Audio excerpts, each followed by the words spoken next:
Whee!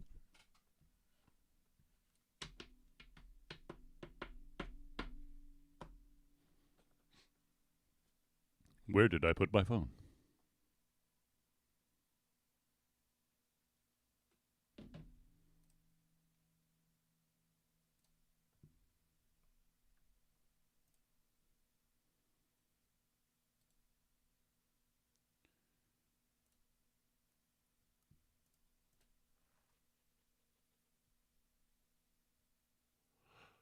Huh. Excuse me.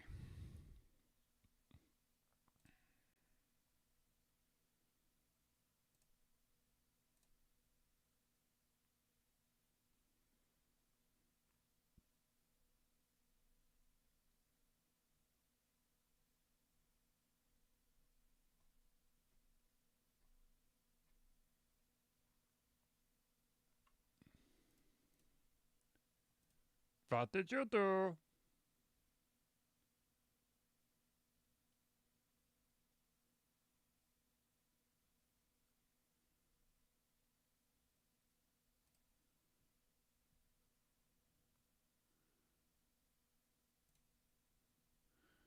Yeah, I don't think that happened.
All right, where's Elias?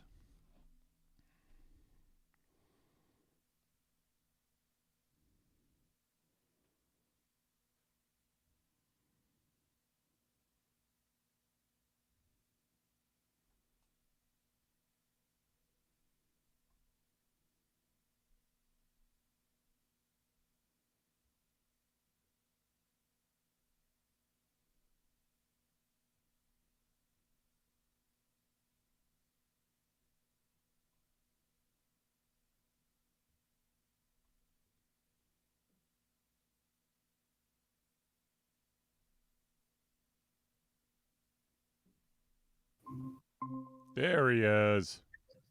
All right, so I sit here. I'm like, huh, where's Charlie? Yeah, it turns out Firefox was saying not to load the chat. Aha. So I had to restart. Aha. I'm like, yeah. But yes, I'm here now. Or so I'm told. Good. Check your mic specs. Is it being dumb again? I don't, it just sounds a little off, or maybe it's just me. I don't know. It's a weird week. No. I don't know why I literally said 10 minutes ago. All right. It should be normal now. All right, speak again. Yo, what's up? Better. I, I give up. Don't do too much. I give up, man. I just can't do it anymore. I'm so sorry for you. I don't know, man. I'm just gonna become Amish, throw it all technology. All right, there we go. Wow. It's one of those days. I was like, why do I not see Charlie? Like, this is really strange. Yeah, I'm still in the Google Meet tab. Yeah. It might be one of those shows for me. Yeah, there you go. All right, well, shall we? Indubitably. Someone I once knew said, or still know. I'll leave that as a mystery for the audience. Oh, my. All right, let's hit the record button.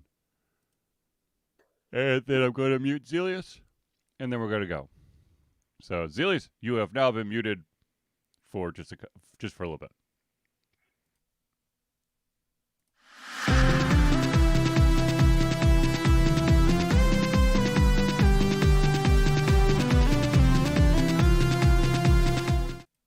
Hello, ladies and gentlemen. Welcome to another Just Y'all to Confusion Thursday Night Hangout.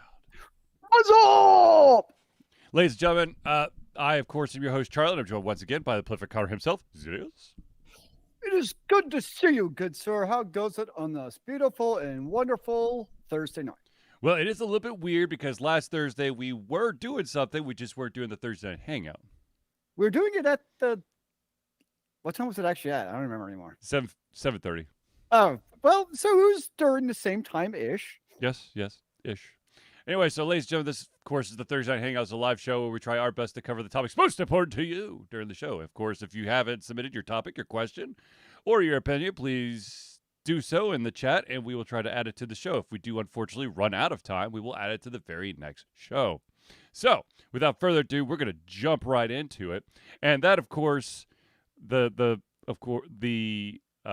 quintessential jumping into point has got to be MomoCon 2023. Indeed. So MomoCon 2023 happened this past weekend, Thursday, Friday, Saturday, Sunday. And it had a total of 48,000 unique attendees to the convention.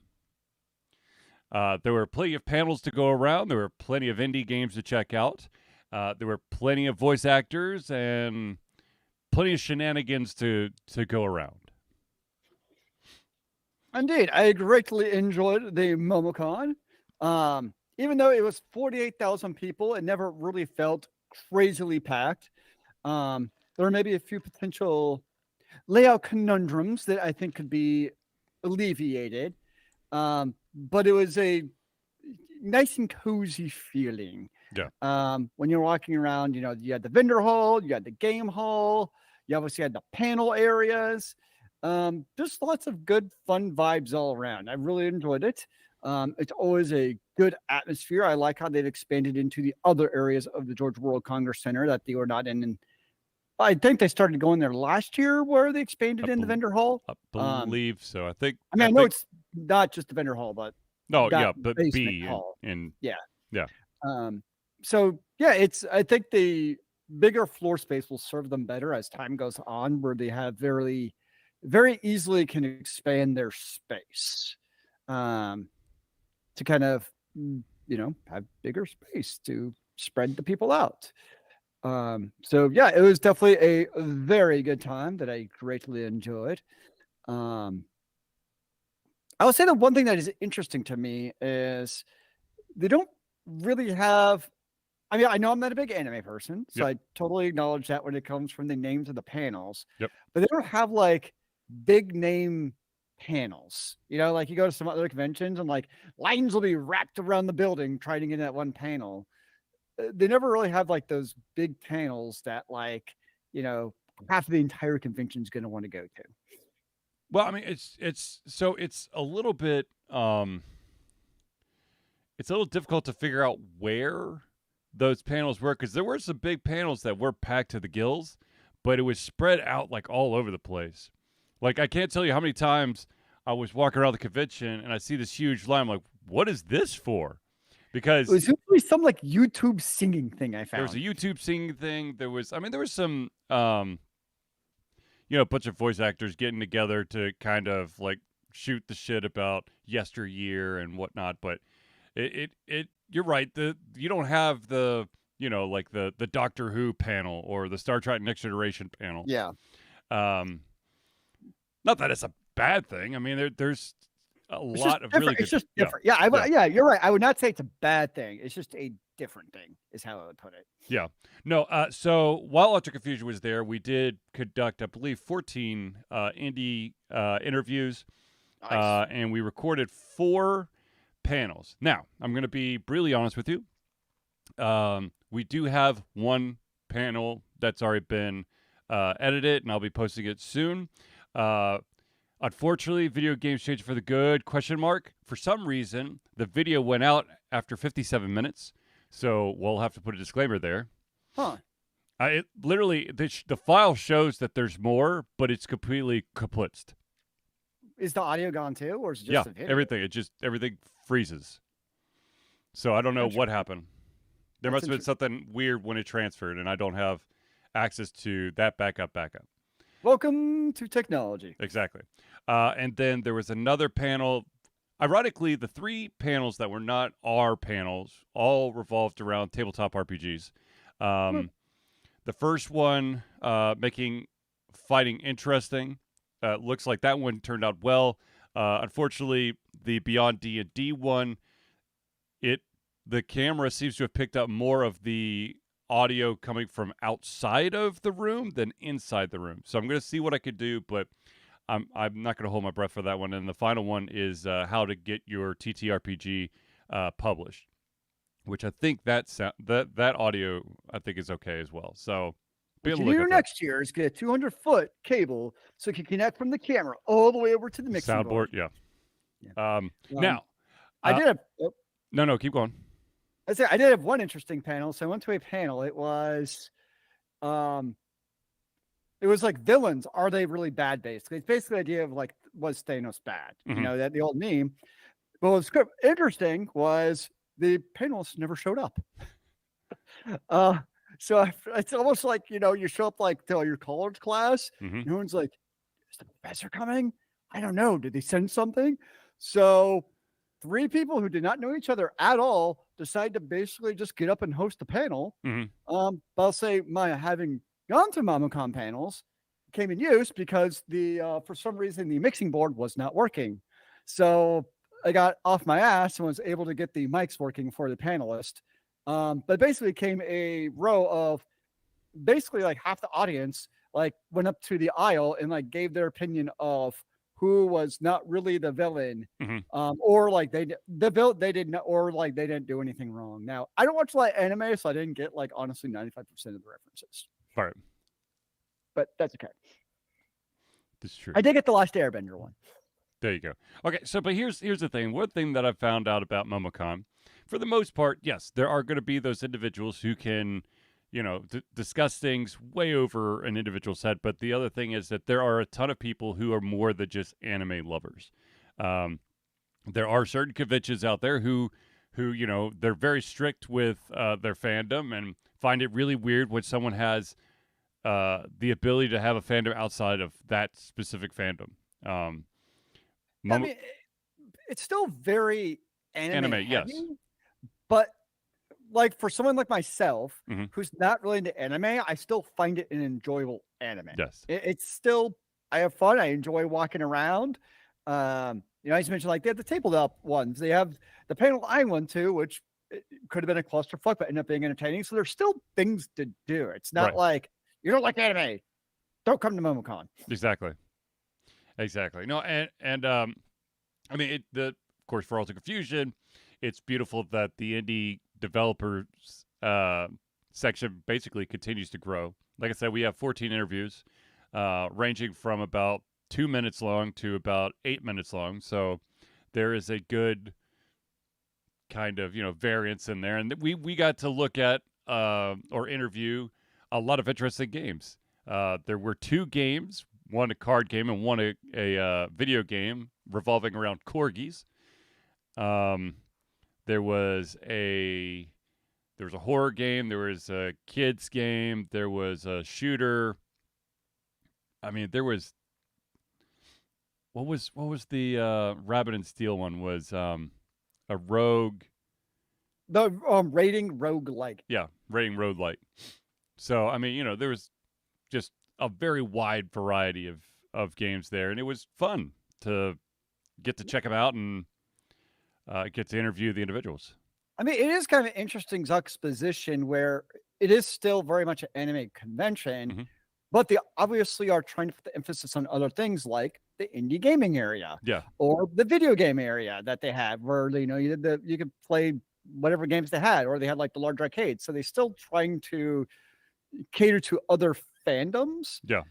And I think if like other, let's just say there's a bunch of people want to give panels about, let's just say Doctor Who Mm-hmm. or Battlestar Galactica, like MomoCon would be like, cool. Yep. Like they would be very open to any kind of the nerdy fandom things. One thing I did find interesting, so I was walking around the panel room, Mm-hmm. or not the vendor hall, and I saw a vendor who I see at other conventions. And I started talking about like and basically it's really cool. They basically do like pixel like artwork, but it's like shadow box style. Mm-hmm. It's really cool. But they're all based off of like video games and other stuff. And I was like, hey, do you got anything for Final Fantasy 14?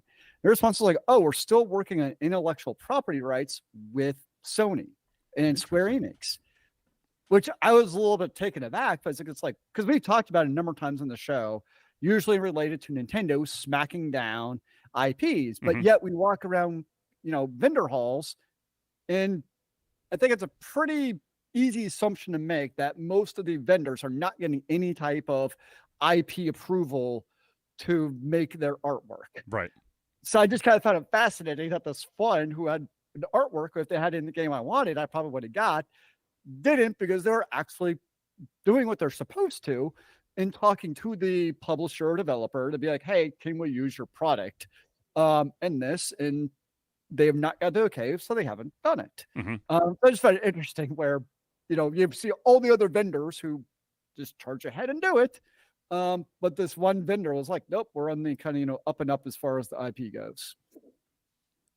It's interesting when you actually see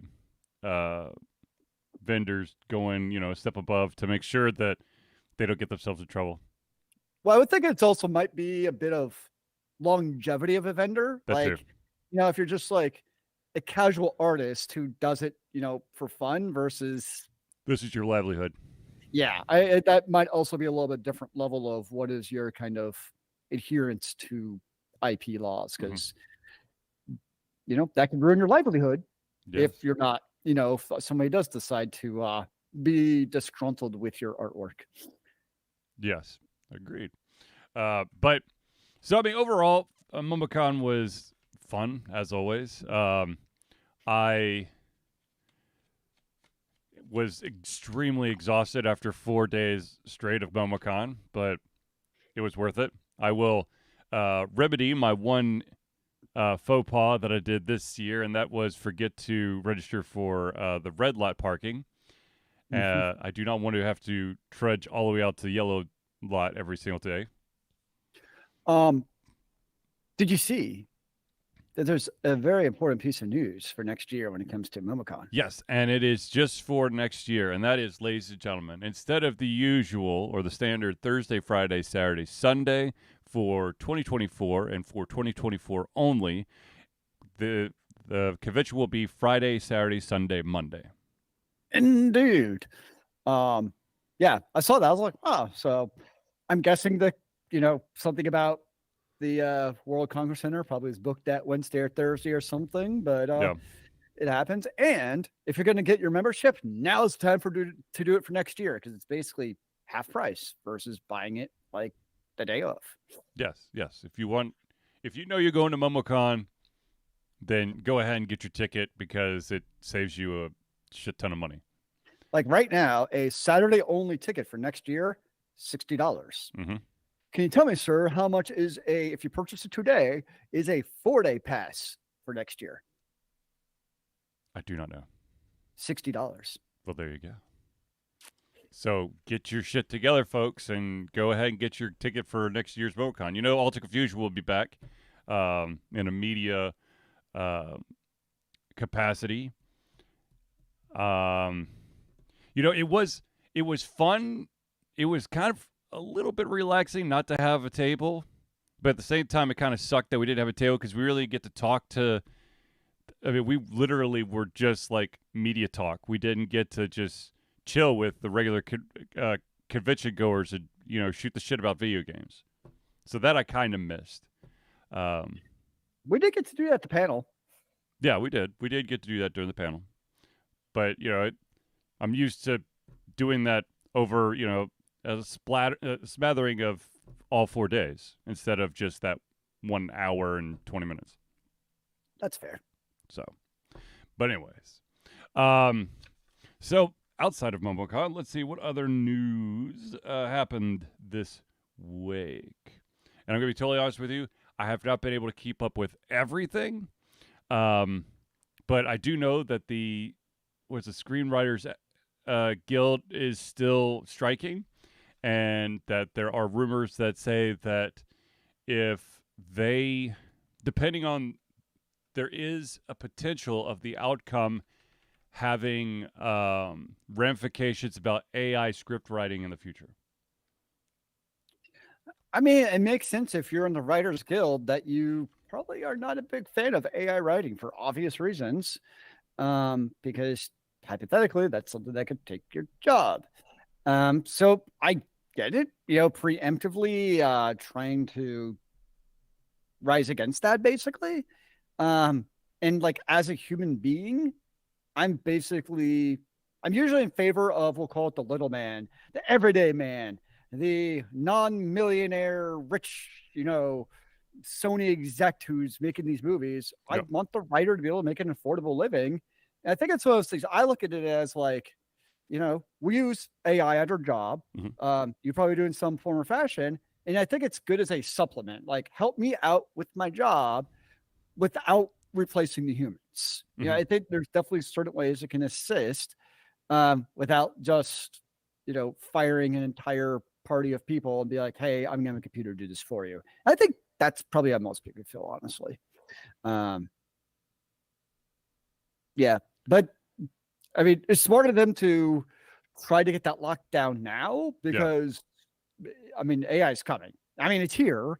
It's only going to become more entrenched. Yeah, its usage is definitely going to get ramped up, for better or for worse. Like, and we've discussed this before. There are definitely instances that that utilizing AI as a supplement can be, thoroughly beneficial. I know that there's quite a few dungeon masters out there that allow for, the AI chat program to basically help generate NPC dialogue, which... Oh, man, we've been doing that since AIM. Yeah. The A America Online days, we would have the chat bots. Yeah, buddy.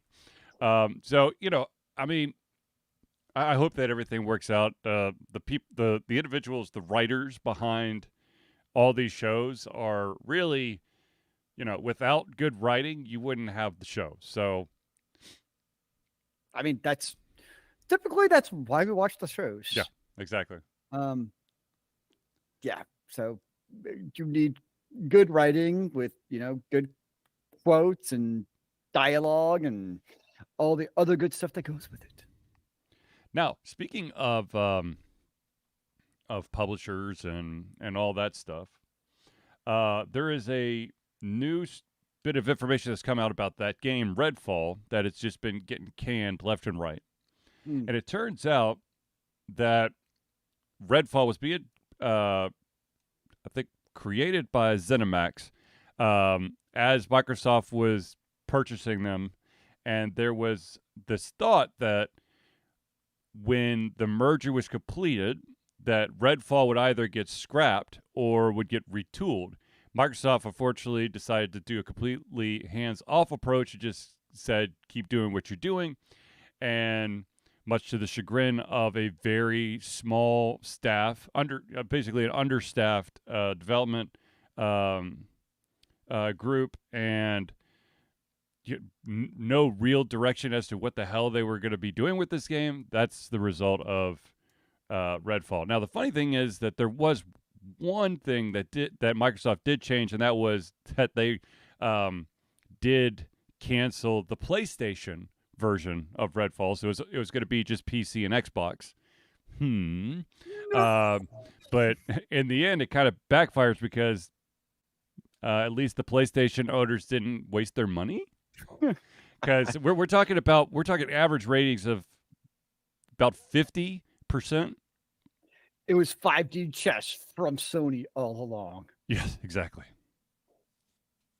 So I mean, there are definitely games out there that should have been canceled, and there are some times where the developers are the ones who are begging for it to be canceled, and unfortunately, sometimes the powers that be either don't really listen, don't give a shit, or they just think that the name alone will bring in some money. Such is the history of all products. Yes. Yeah.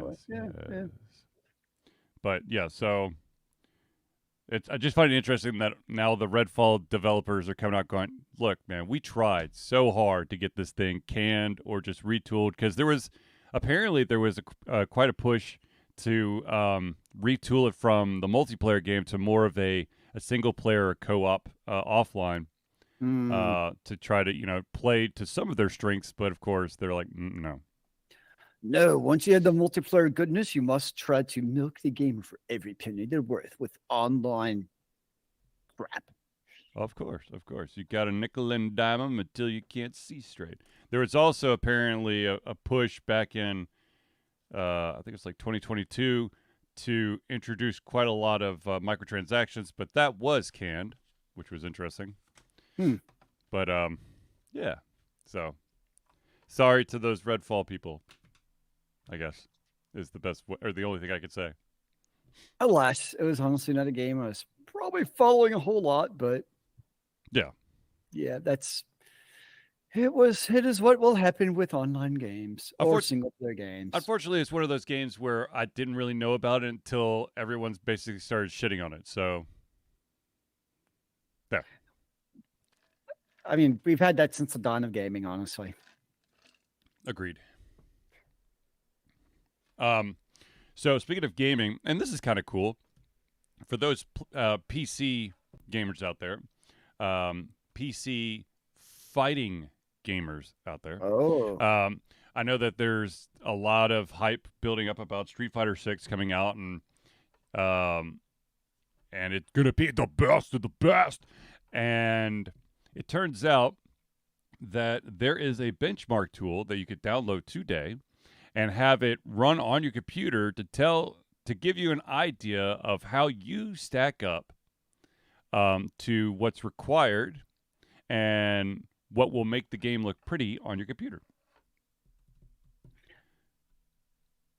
which I find very interesting. I mean, that's schmott.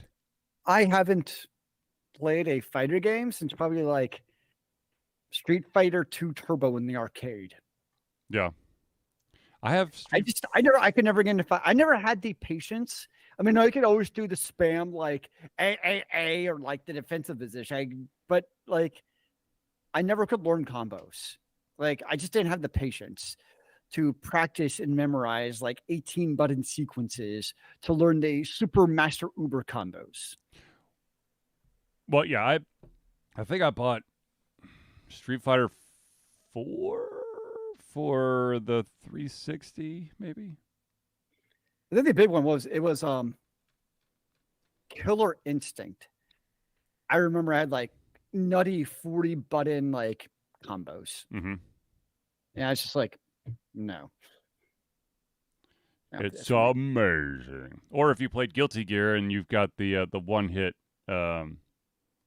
combo that if you could pull off, and if the attack actually hit, it was game over. No. Look, the thing is, I wish that more companies would do this. If it's going to be a multi-platform game, right? Yeah.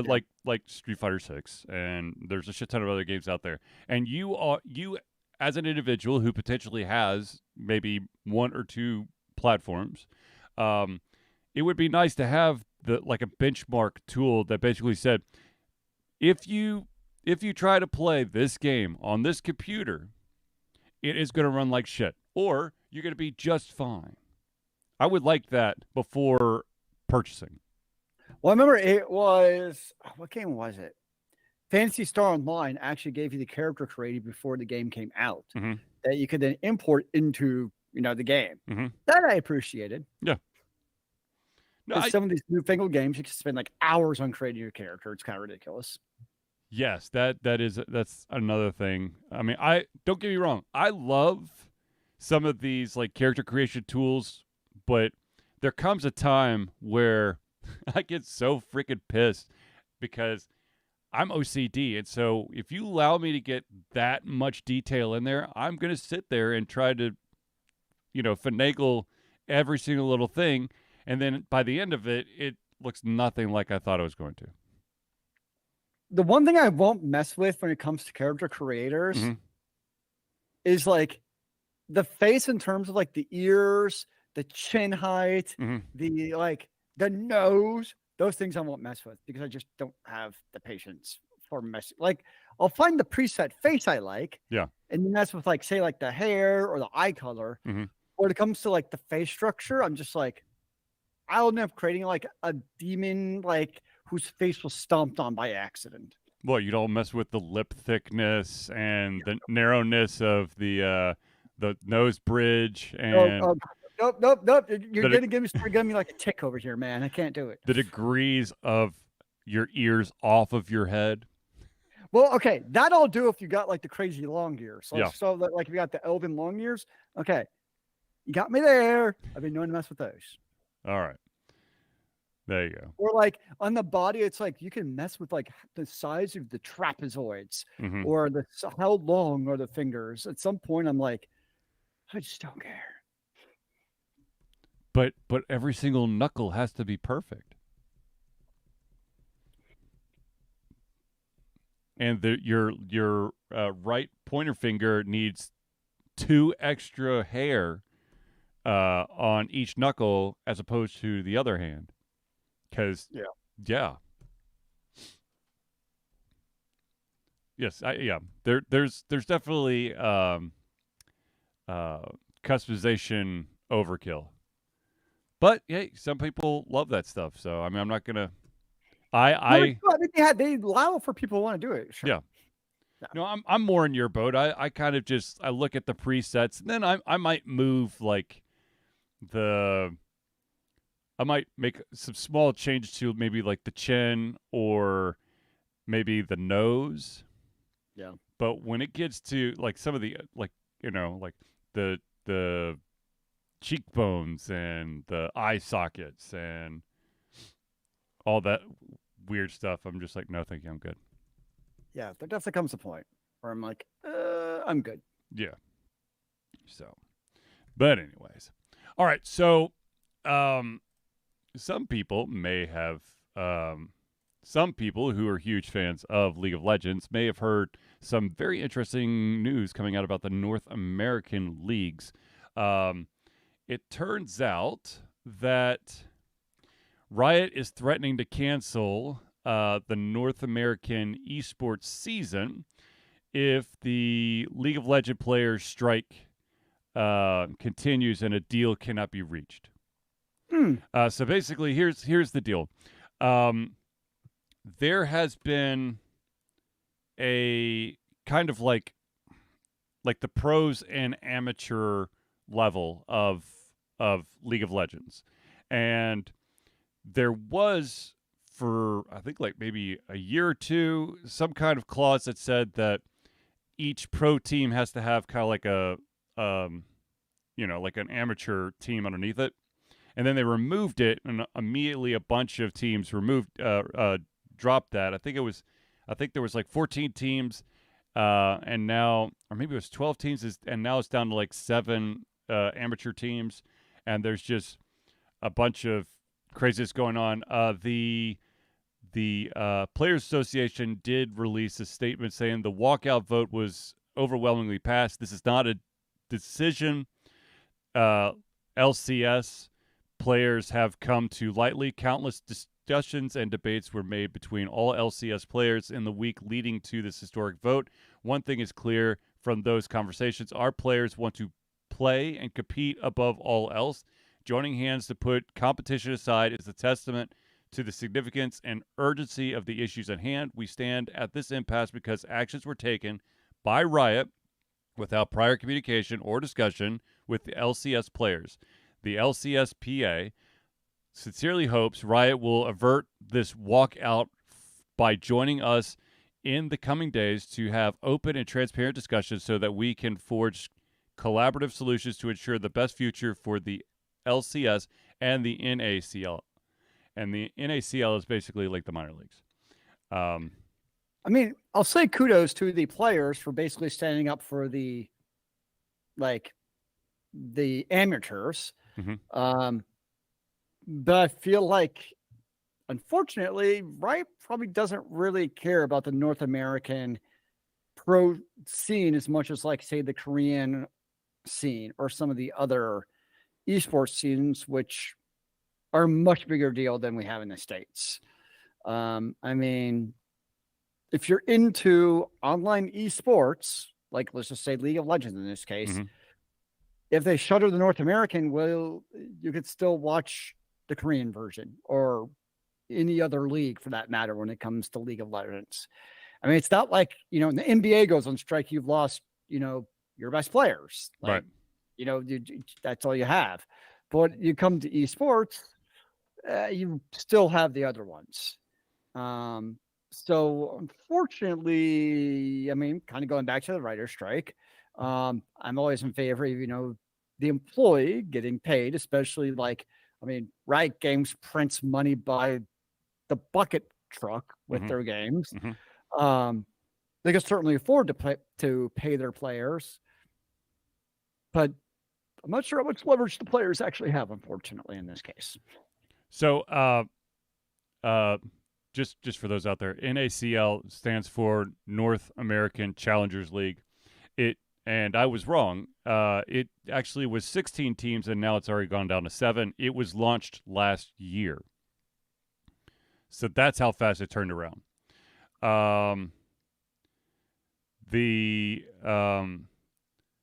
LCSPA, the body representing the region's professional players, say that this plan will see an estimated 70 people, that's players, coaches, etc., lose their job. So basically, you're talking, with the drop of 11 teams, you're seeing about 70 people no longer being able to be a part of the North American Challengers League.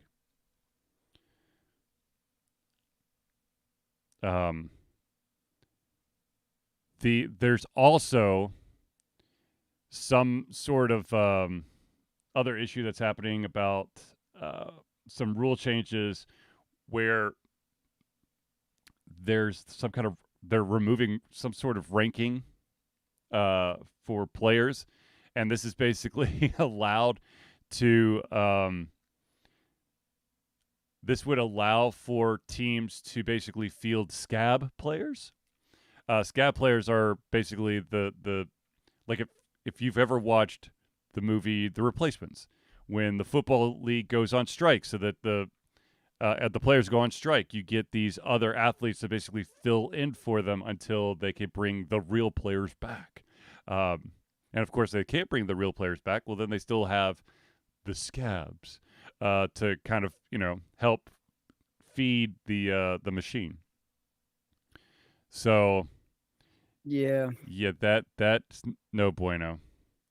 Let's see. The LCSPA has been aware for over a week of attempts to require teams to field scab players at the start of the season. We continue to actively reach out to players outside of the LCS with clear and simple message. Do not agree to play for any LCS organization as a replacement player. This walkout is for the benefit of all league players in North America. Crossing the line puts all players' futures in risk. LCS, NACLS, NACL, and amateur. Crossing the line undermines player negotiation power. If you have already agreed to a replacement contract, please contact the LCSPA for further counsel on how to navigate your situation. Because here's the thing, if this walkout continues, what's going to happen is that there's not going to be any North American representation when the League of Legends world stuff happens. And I'm sure that the League of Legends North American teams don't want to lose out on that money. So that's why Riot's like, we'll just make it so that we could help you field a team if we can't get these boneheads to see our way. I somehow have a feeling. I mean, I don't have the numbers, obviously, but like that the higher streaming like Twitch or YouTube live players for League of Legends are probably more important to Riot's eyeballs for playing the game than the North American Esports League. True. It kind of feels like, when the Overwatch 2, or not Overwatch 2, wow. When Overwatch 1 was doing their whole, like, we're doing our, location-based franchises. Was it like 6-7 years ago when that first kind of came out, was like kind of the height of North American esports. Yep. And it really feels like since then, it's kind of becoming back to what it was, 10, 15 years ago, where it's more of kind of a niche thing. Some people are really into it. But it's, probably only your hardcore players are going to be interested or even kind of care about your esports leagues. And I kind of feel like, in this case, that's probably all right. It's kind of like, guys, do what you got to do. And for them, it's just a simple bean counting exercise. Yeah. What is going to make us the most money? I mean, it's unfortunate for the players because it is their livelihood for a lot of these guys. But that's just kind of the cold, stark reality of it. That North American esports just isn't that as popular as I think we thought it might be by now. It seemed like there was a time when it was going to become a pretty big deal. And now it's kind of back to being on the back burner, it feels like. Well, I think, as Americans, we want to be the greatest and the best. And, it's just like, I kind of equate it to professional soccer. Okay. U.S. has the Major League Soccer League. However, if the Major League Soccer League were to fold up tomorrow, there would still be a shit ton of top-notch soccer. Not saying that the MLS is not top-notch soccer, but let's be honest, when a soccer player, the MLS, does really, really good, they immediately get poached by probably one of the European leagues because that is the bigger pond. And so, it's nice when you see I guess the only game that I've really, I mean, it's probably changed since the early days of this, but in the early days of the Smite World Championship, it was the Americans and the Europeans who always brought home the goods. It was never the Asian teams. Now, if you look at, League of Legends or StarCraft or something like that, it's kind of reverse. Would be like the perfect Cinderella run of all time for an American team and maybe a European team to win, League of Legends World. But would anybody actually know about it? If an American team won it, then yeah, they would know about it for about a month, and then everyone after that would be like, "What was that game again? What did we do? We beat somebody. We did something. Did we actually win? I don't know. What does it matter? Bring some football. Yeah. I mean, I think in the case of like, I think the other big thing with esports is it doesn't probably push the needle for the popularity of the game a whole lot. Meaning, like, an esports League of Legends league isn't going to bring new eyeballs to watching League of Legends. Mm-hmm. Like, you're only going to really watch League of Legends esports if you're already playing it. Versus, like, American football, that's something like random people watch because it's on at the TV at the house, so everyone sees the advertising for the eyeballs. Right. Well, yeah, absolutely. I think it's about marketing. And there's got to be, you have to find a way to make it, I don't want to say palatable, but understandable to the general public. If you could do that, then you can start getting, because as you said, if you're not into League of Legends, you don't give a shit. If you're not into Smite, you don't give a shit. If you're not into Overwatch, you don't give a shit. If you're, if you're hanging out somewhere in the U.S. during the fall/winter and there's a football game on, you may not give a shit, but you know that there are a ton of random people of all walks of life who will at least take a glance and be like, ooh, that looked cool. Or touchdown, because they know the Why vernacular. do you think the NFL's doing their first ever Black Friday football game this football season? Yeah. That exact reason. Yeah. People will either be out shopping and spending money or at home and spending money. And hey, why not watch some football while you're at it? Exactly. Exactly. Yeah. And I, I just don't know how video games will ever get to that level. I mean, hell, the closest you're gonna get are those the Madden leagues, which are absolute trash in my opinion, but whatever. The one difference you may see is because now you're starting to see schools that have like esports leagues. Right. That we did not have when we were growing up. No. So you are going to start seeing in about 5 to 10 years a generation of people start entering the workforce who grew up, with esports leagues in schools and kids who did it and played it. But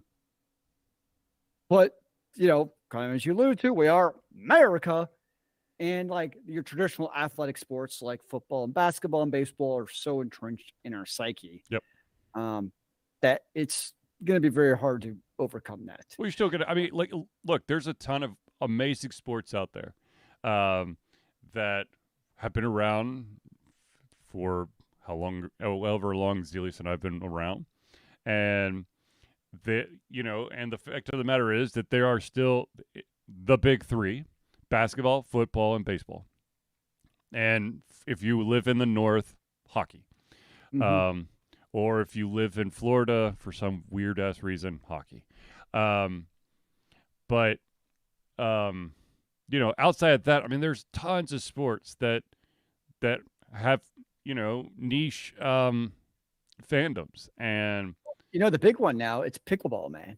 Yeah, they've got professional athletes who are purchasing pickleball teams, which makes me scratch my head like, what? Whatever. Maybe that's what they're missing out on is our pickleballs.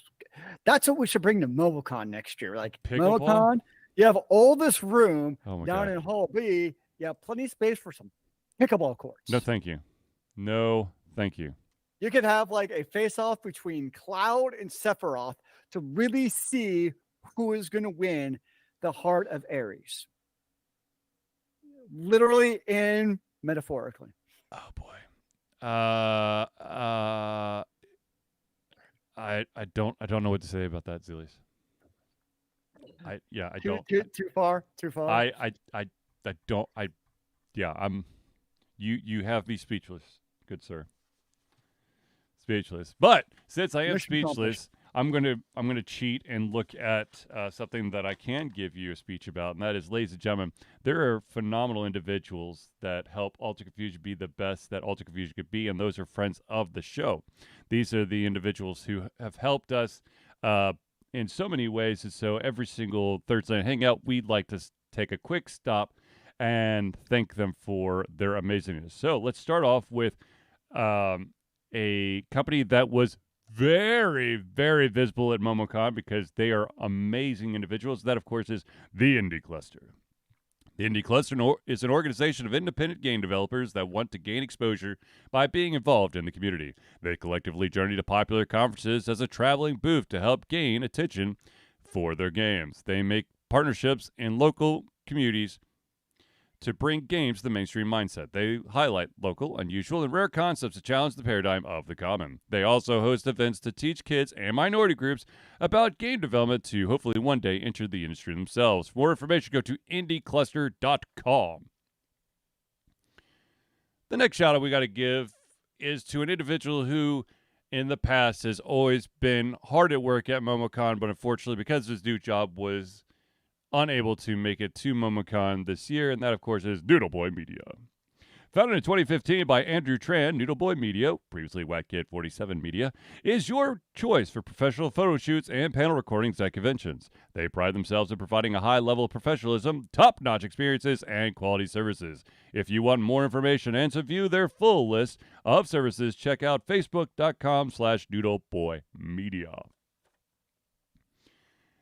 And another usual staple of MomoCon, who unfortunately had to miss out on this year's MomoCon, is the doctor himself that helps with all those aches and pains from way too many hours of gaming. Though, is there any such thing as too many hours of gaming? Anyways, any of those pains and aches that you get while gaming, ladies and gentlemen, Hero Chiropractic is a unique healthcare practice set up by Ryan Moore. The company's focus to elevate a patient's experience of freedom, creative expression, and joy.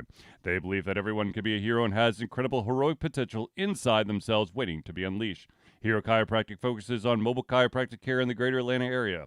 They are committed to healing clients by creating a plan of action uniquely suited for each person.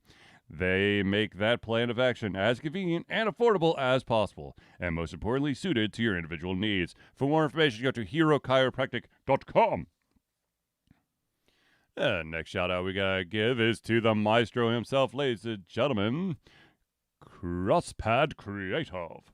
Need a new logo or want to work on a full branding and content strategy? Or maybe you need music or audio for your content. Just like Alter Confusion, Crosspad Creative offers a whole host of solutions for individuals and small businesses. Just email Josh at crosspadcreative@gmail.com and see what he can do for you. The final shout out we got to give is to the original Patreon, and that, of course, is Agile Axiom. By day, Axe leads both a development team and system administration team working for satellites at NASA's Goddard campus. But while not in meetings, and many times during, he is the Agile evangelist Agile Axe, championing the philosophy of Agile and trying to make the world a better place for software developers, testers, system admins, and software projects the world over. Decades of experience in software development and leading Agile teams are brought to bear against evil processes, inefficient work, and bad habits. For more information, go to agileaxiom.com and also check out his book. Now, ladies and gentlemen, I know that you are dying to know, how do I become a friend of the show? And that, my friends, is quite simple. Ladies and gentlemen, we survive on the love and support of fans like you, and so we have a Patreon page. Patreon lets you, the fans, lovers, haters, demigods, interdimensional beings, gods, demons, aliens, mummies, vampires, werewolves, and so much more to become active participants in the work we love through a monthly membership. This gives you access to exclusive content, community, and insight into our creative process. In exchange, we gain a bit more freedom to do our best work and the stability we need to build an even stronger creative career. Currently, we have two tiers. That's two tiers. That you can pledge at. There is the $1 a month or $12 a year tier. And what that gets you is early access to all the playthroughs, as well as patron-only posts to help shape the future of Ultra Confusion. Now, if you're feeling a little bit more spicy, you could jump up to the $5 a month. That's $5 a month or $60 a year. Not only does that give you everything at the $1 tier, but also gains or basically grants you your name or organization added to every single friends of the show section of every single Thursday night hangout. So if you want to become a patron of Ultra Confusion, go to Patreon, that's patreon.com/Ultra Confusion and be a patron today. Now, of course, the other huge shout out we always have to give, because this is something super duper important to Ultra Confusion, and that is Ultra Confusion is proud to say that we have been fundraising for Extra Life for 12 years straight. Extra Life is gamers doing what they do best, game, to help sick and injured children at their chosen Children's Miracle Network hospital. The money that we raise through Extra Life will go directly to Children's Healthcare of Atlanta as unrestricted funds. This means that the hospital decides where and how to spend the money to ensure the dollars we raise make the biggest impact in the lives of the kids they treat. So if you have the capacity to donate, please go to extra-life.org and search for Altered Confusion today. All right, so, yes, please. Extra Life is still, a ways off, but we want to show them as much love and support. I believe it's, we always do the 24-hour game-a-thon in early November, and we would love all the love and support that you can give us. And now that we're in June, that's only 3 months away. Which is spooky. It always comes around sooner than we think it will. That's not 3 months. 4 months, 5 months? I don't even know. I can't count right now. 5. June is the 6th month. I was I was so excited for it. I was just playing on it earlier than it really is. See, Zelius just wants to do the game-a-thon as soon as possible. Okay, let's just be honest. He's ready to go. I think we can actually just do it tonight. Let's just stay up all night. As much as I would love to do that, I will fully admit, I am still absolutely on empty after MomoCon. One, I have not had the massive amounts of energy drinks that I had at MomoCon to keep me going. And two, I've had to return to the normal world and do my 9-to-5 job on top of trying to get Ultra Confusion stuff done. Fair enough. So, unfortunately, I don't think there's going to be a 24-hour game-a-thon in Charlie's near future, but one can can wish and hope. I put hope and wish together and made hosh.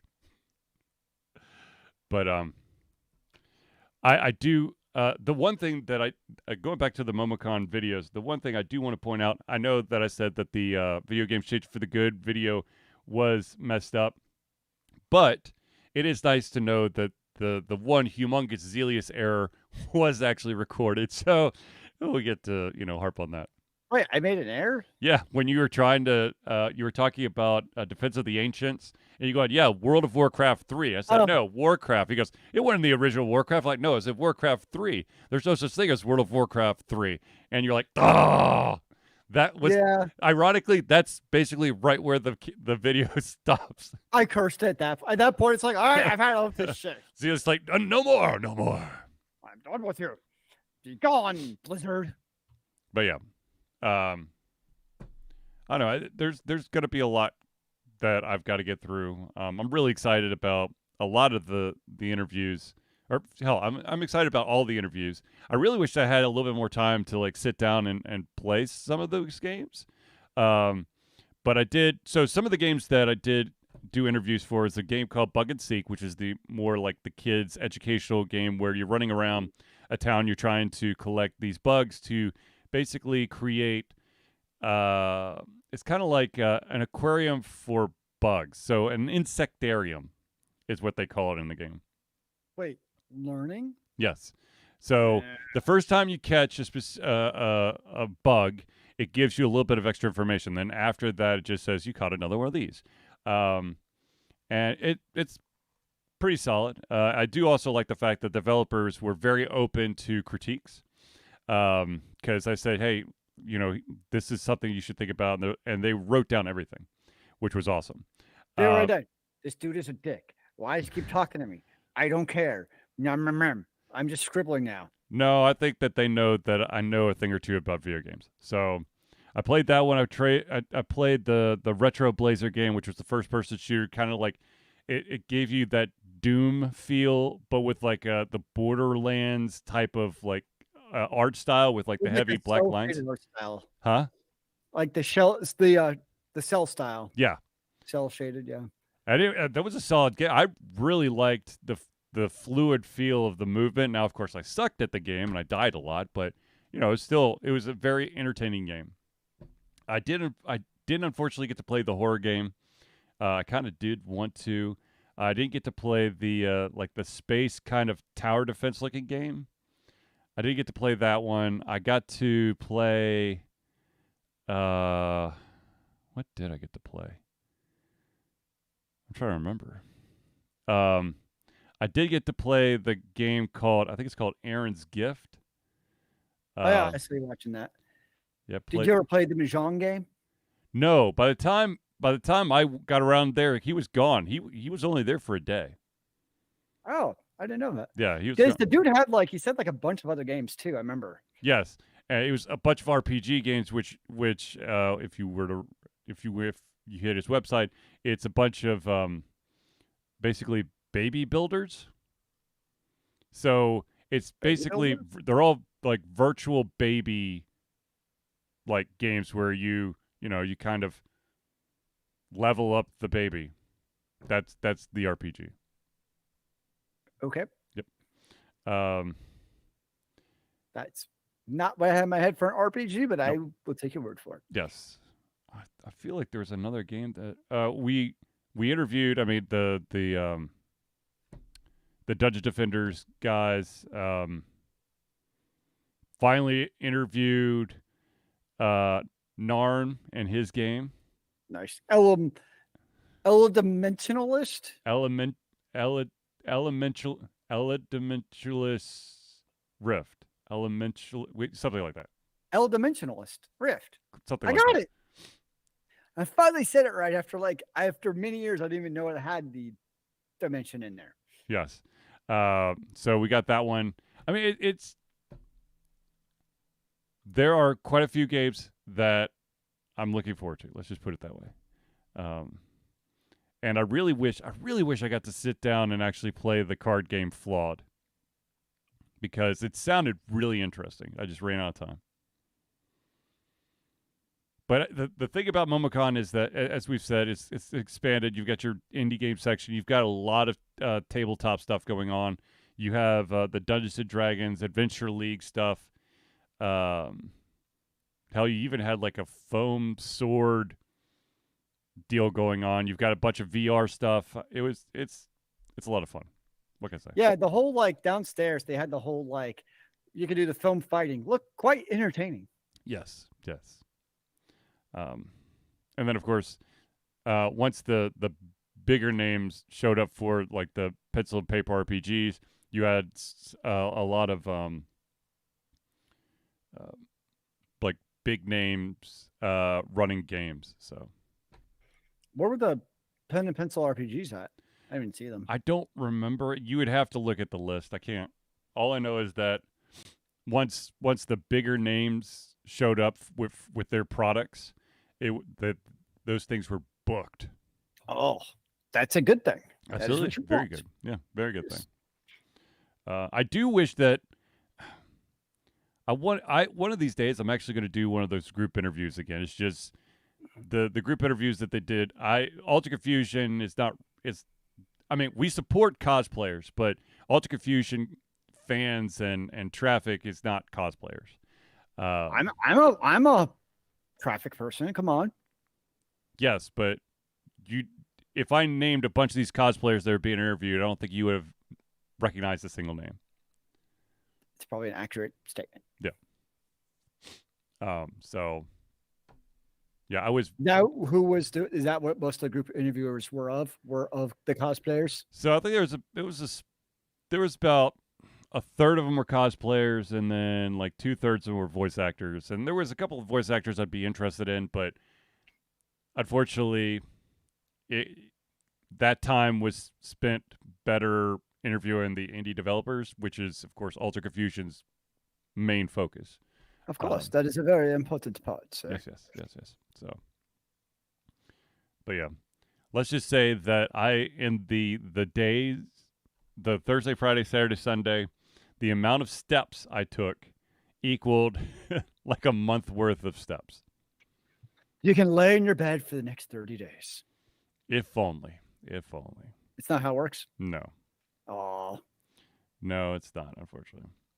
But I will be returning to play Zelda Tears of the Kingdom this weekend. I've just been so drained. I started playing this week, finally, Final Fantasy VII Remake. Nice. It's a tight game. I'm enjoying it very muchly so.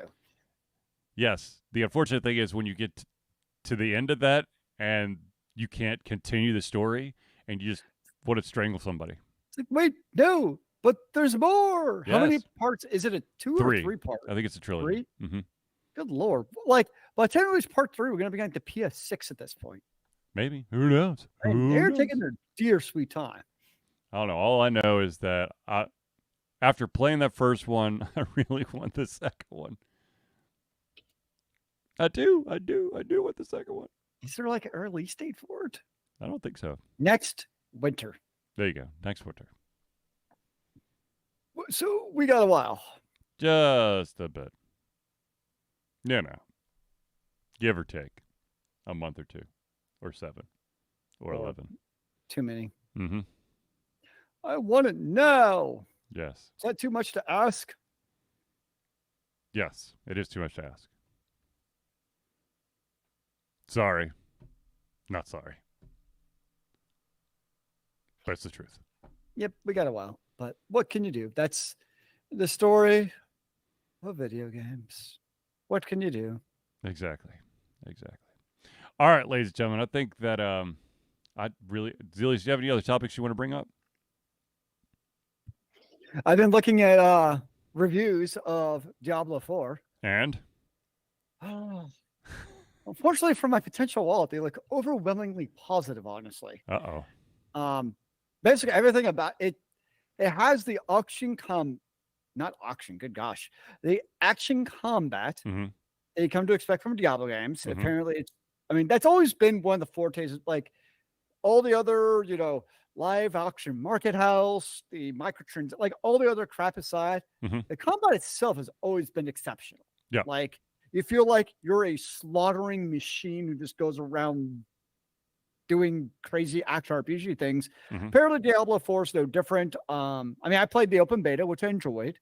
But apparently, the full game now just picks up on that is great. Because that's when you start getting to like the level 50 Paragon skills and other stuff.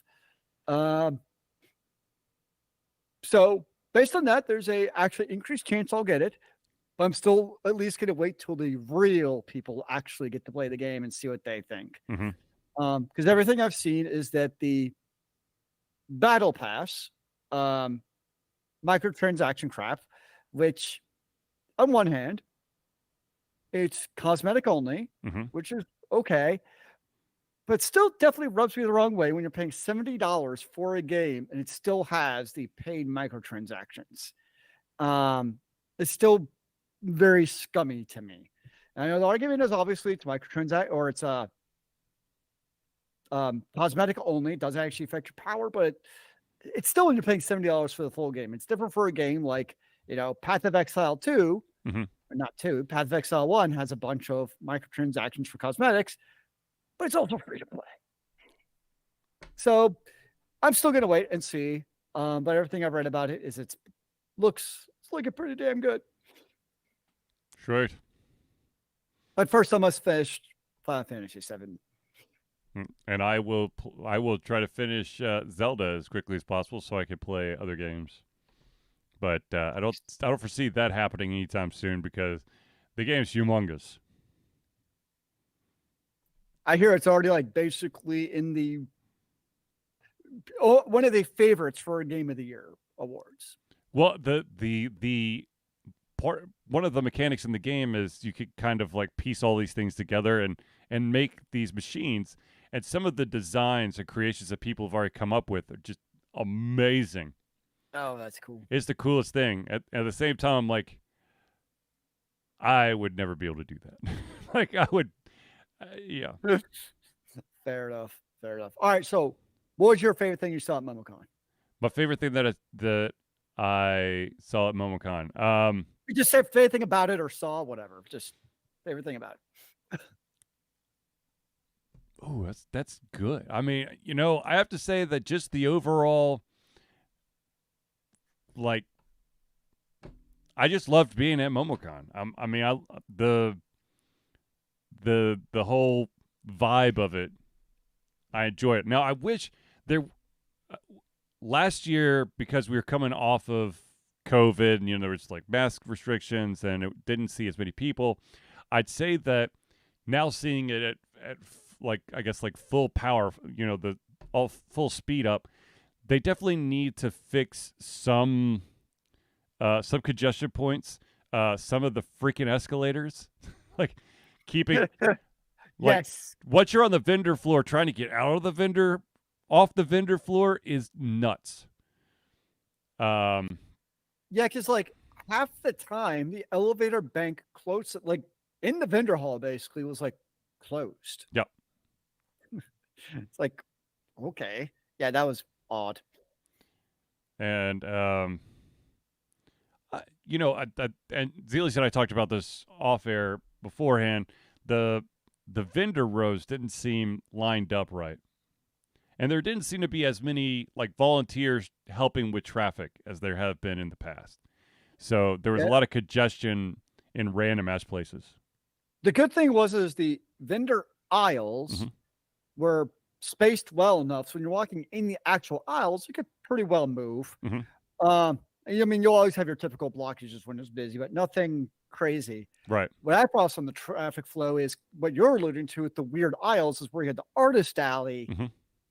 was just oddly laid out. Yep. And the odd layout created bad traffic jams that were just not necessary. It's almost like what I actually like what they do at Dragon Con is they have like a separate pop-up artist alley Mhm. that's separate than the main vendor hall. Mhm. And I really like that because you're always going to have your vendor hall where you can buy your normal wares, right? Right. But like I actually make my own art stuff is a different kind of section that people that's what I go to a lot for the vendor hall is that stuff. Mhm. And you kind of separate that a little bit. And I think they could have done that. They kind of did that, but it actually made the traffic flow worse with the way they did it. Yeah. Because it was just so oddly because like aisles were just back to each other. So like if you were at one stall, you were actually backed up into another aisle. Yep. So people trying to walk around couldn't. And it just created really weird traffic flow issues. Yep. But like you said, I mean, there were so many more people this year than last year. I mean, that's just something that I'm sure they learned will be fixed for next year. Like I have no concerns about that. Yeah. Also, to be totally honest with you, I felt like without Alter Confusion being there, the fan table section wasn't the same. I don't even think I honestly walked by the fan table section. I walked by a couple times just when I was trying to stretch my legs because you have to go by there to get to the Walk of Fame. Yes, you do. Yep, But that is true. um, But it was. I mean, it was as always. Like you said, it's a great convention. Yep. I do kind of miss that they relayed out the way you get to the CNN Center. So it used to be like the way you would leave the convention hall, you basically had to walk past a quad. Yep. And kind of I'd say my one legitimate, and maybe not legitimate, not the right word. My one complaint about MomoCon, there's not really a great cosplay like congregation center. So like other conventions like Dragon Con, like you go to the third floor to the Marriott. That's just where you just chill, you hang out. There's not really a great spot for that at MomoCon because it's like if I want to take like pictures of people, kind of like that type of stuff. To me, it's kind of awkward. Like when you're in the vendor hall, you want to take a picture of somebody like as they're shopping for someone's a little bit awkward. Yeah. Versus like when you're at like a atrium level area, it's very obvious that you're there to just kind of chill and do stuff like that. So that'd be like the one thing about MomoCon that's kind of because the cosplays were phenomenal. Yes. Some were just nuts. Yes. So that'd be like kind of like one thing from a layout because you lost that in kind of going back to CNN because you used to have that where people just kind of hang out at the outdoor quad center, going from basically the convention hall escalators out to the CNN center. Mm-hmm. It was kind of like a natural congregating area. You just didn't really have that this year. Yeah, I think they probably could do a better job of like designating some more like, better areas for like cosplay pictures instead of just, people you either trap them when they're in line for something, or you're right, they're trying to buy something and you're constantly going, can I take a picture? Can I take a picture? Can I take a picture? Yeah. So like I say, overall, great convention. Yeah. Definitely a well-run convention, and Yep. happy it's still successful. Yep. Well, all right, ladies and gentlemen, I think we've reached the end of our show. I do want to thank everyone for tuning into the Ultra Confusion Thursday Night Hangout. For myself, Charlie, and Zilly, it's been a pleasure to get ready to come our heads, our mouths, and of course, our hearts. We'll be back next Thursday for another Ultra Confusion Thursday Night Hangout. And remember, kids, keep on gaming in the free world. Amen to that, brother.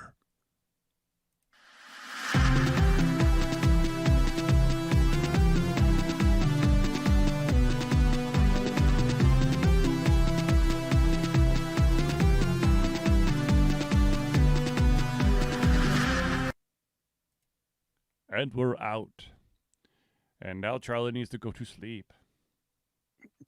You ready to pass out, sir? Dude, I've been ready to pass out since Tuesday. Nice. Yes.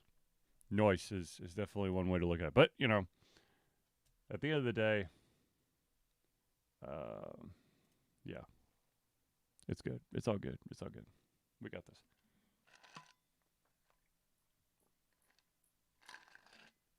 Seriously, though, Mountain Dew's just not helping at all. It's like drinking water right now. I'm not getting any bit of the oomph off it, which is a little bit scary. That does sound a little bit troublesome, sir. Then again, I was literally just like pumping pure energy sugar in my veins, so not too surprised.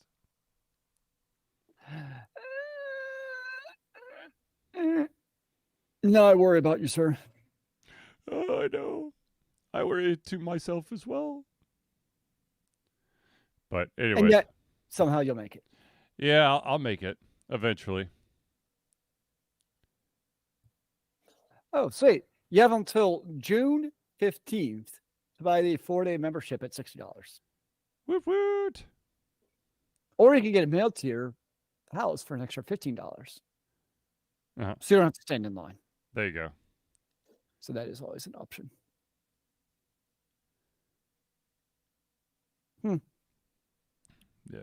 Yes. Options. I like options. So many options. Yeah. All right. Well, I'm going to stop the stream. I'm going to talk to Zelius real quick, and then I'm going to go to bed.